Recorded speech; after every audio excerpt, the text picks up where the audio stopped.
장해찬의 막말 정치, 국민의힘의 부끄러운 선택입니다. 장해찬 전 청년 최고위원이 또 입을 열었습니다. 이번에는 한동훈 전 대표를 향해 공짜 좋아하면 대머리 된다는 저급한 표현으로 비난을 퍼부었습니다. 장관, 비대위원장, 당대표, 그리고 지금은 측면 유세까지 공짜로 하고 있다는 억지성 비난입니다. 그는 한동훈의 지원 유세가 팬클럽 동원 행사이며 대선 패배를 유도하려는 악질 정치라는 주장까지 덧붙였습니다. 이쯤 되면 상식적인 비판이 아니라 인신공격에 가까운 수준입니다.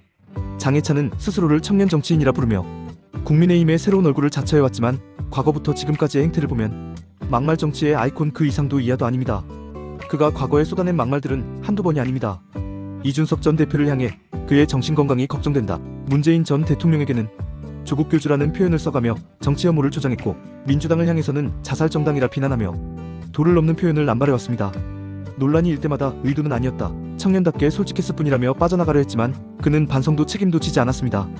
더 심각한 문제는 그의 학력 위조 전력과 벌금형입니다. 2014년 장해찬은 명백한 허위 이력 기재로 벌금형을 선고받은 전력이 있습니다. 대중 앞에서 말 한마디가 정책을 바꾸고 민심을 흔드는 정치판에서 기본적인 도덕성과 신뢰를 저버린 인물이 정치판에 다시 복귀한 것은 국민에 대한 모욕입니다.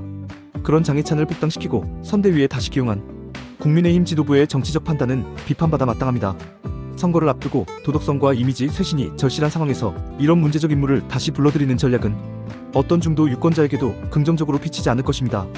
한동훈 전 대표는 지금 당의 공식 선대위에 들어가지 않고 김문수 후보의 승리를 위해 측면 지원 유세를 펼치고 있습니다. 이는 정치적 욕심이 아니라 본인이 제시한 세 가지 조건, 계엄 탄핵에 대한 사과, 윤석열과의 절연, 극우 세력과의 선긋기를 아직 김 후보가 완전히 수용하지 않았기 때문에 중심에 서지 않고 거리두기를 유지하며 외곽에서 도와주는 정치적 신뢰 보전의 방식입니다. 말하자면 한동훈은 스스로의 정치적 책임과 도덕적 명분을 동시에 지키려는 절제된 정치를 하고 있는 셈입니다.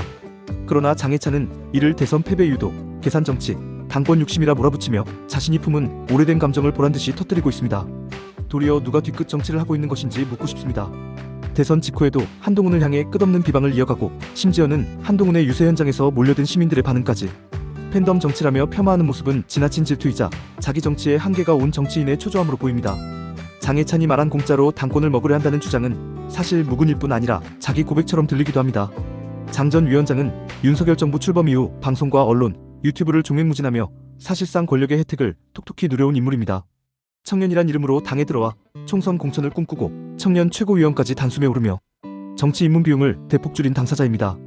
말 그대로 공짜 정치의 대표주자라면 그 역시 피할 수 없습니다. 지금 국민의힘에 필요한 건 장해찬 같은 막말 정치가 아니라 중도층과 청년층의 표심을 얻기 위한 절제와 설득입니다. 한동훈 전 대표의 유세 방식은 그 절제의 미덕을 보여주고 있으며 그의 요구 역시 극우와의 단절, 탄핵과 계엄에 대한 반성이라는 시대적 요구에 부합하는 것입니다. 오히려 장해찬이야말로 지금 시대에 어울리지 않는 낡은 싸움의 정치를 하고 있는 셈입니다. 결론적으로 장해찬의 이번 발언은 국민의힘이 다시금 왜 쇄신에 실패했는지를 보여주는 증거입니다. 학력 위조, 막말, 저급한 언어, 그리고 분열을 조장하는 뒷담화 정치. 이런 인물이 다시 복귀할 수 있는 정당이라면 국민의 신뢰는 다시 멀어질 것입니다. 김문수 후보와 국민의힘은 지금이야말로 결단할 때입니다. 진정한 변화와 중도 확장을 바란다면 한동훈을 받아들이고 장해찬과 같은 구시대 정치인은 단호히 배제해야 할 것입니다. 그것이 이재명 후보의 공세에 맞서 국민에게 믿음을 줄 수 있는 유일한 길입니다.